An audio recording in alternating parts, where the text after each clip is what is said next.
नमस्कार मंडळी.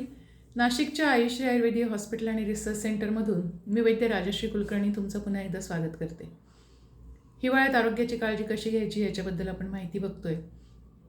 सर्वात प्रमुख गोष्ट आहारविषयक माहिती ही प्रत्येकालाच हवी असते की काय खावं काय खाऊ नये. हिवाळ्यामध्ये आपला जो जठराग्नी आहे तो जास्त प्रमाणात प्रदीप्त होतो, भूक चांगली लागते, खाल्लेलं पचतं, हे आपण कालच्या व्हिडिओमध्ये बघितलं. आणि त्यामुळेच सकाळी लवकर भूक लागल्यानंतर सटरफटर काही गोष्टी खाण्यापेक्षा किंवा तळकट काही गोष्टी खाण्यापेक्षा वडे, समोसे अशा पद्धतीच्या काही पदार्थ खाण्याऐवजी जर पौष्टिक आहार या दिवसांमध्ये घेतला तर तो मराठीत ज्याला अंगी लागणं म्हणतात तशा पद्धतीने आपल्या तब्येतीसाठी अतिशय हितकारक ठरतं.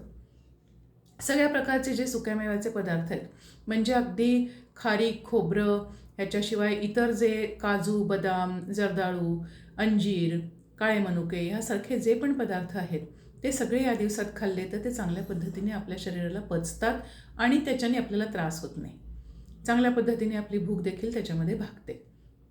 हे जे पदार्थ आहेत सुक्या मेव्यातले ह्याच्यामध्ये प्रामुख्याने काय घटक असतो तर स्निग्धता किंवा फॅट्स. आणि हे जे फॅट्स आहेत ना हे सगळे हेल्दी फॅट्स आहेत. त्यामुळे हे सुक्यामेव्याचे जे पदार्थ आहेत ते खाण्यामध्ये काहीच हरकत असता कामा नये. त्याच्याबरोबरीने आपल्याकडे बरेचदा त्याच्यामध्ये कुठल्या ना कुठल्या प्रकारचं कडधान्य मिसळायची पद्धत आहे. ती एरियानुसार बदलते. बऱ्याच ठिकाणी उडदाचं पीठ भाजून ते वापरलं जातं. काही ठिकाणी मुगाची डाळ आहे ती भाजून ती दळून त्याचं पीठ वापरलं जातं. बऱ्याच ठिकाणी गव्हाचं पीठ वापरलं जातं. तर अशा पद्धतीने ह्या ज्या गोष्टी त्या त्याच्यामध्ये ॲड करून त्याचं पौष्टिक मूल्य वाढवलं जातं आणि नुसते फॅट्स न मिळता मग त्याच्यामधून आपल्याला पिष्टमय पदार्थ म्हणजे कार्बोहायड्रेट्स देखील आपल्याला त्याच्यातनं मिळतात. डाळी वापरल्यानंतर त्याच्यातनं साहजिकच आपल्याला प्रथिनं किंवा प्रोटीन्ससुद्धा मिळतात. या व्यतिरिक्त काही औषधी घटक ह्या लाडूंमध्ये वापरायची आपल्याकडे पहिल्यापासून पद्धत आहे आणि ती खास करून ह्याच्यासाठी आहे की हाडांचं जे स्वास्थ्य आहे ते टिकवण्यासाठी डिंक हा अतिशय महत्त्वाचा घटक आहे. उतार वयामध्ये जेव्हा हाडं ठिसूळ होतात किंवा ऑस्टिओपोरोसिससारखे आजार जडतात त्यावेळेला हाडांचं स्वास्थ्य राखणं हा फार महत्त्वाचा घटक असतो. किंवा प्रेग्नन्सीमध्ये जेव्हा त्या गर्भिणीच्या शरीरामध्ये बाळाची हाडं तयार होत असतात त्यावेळेला हाडांना पोषण असणं गरजेचं असतं.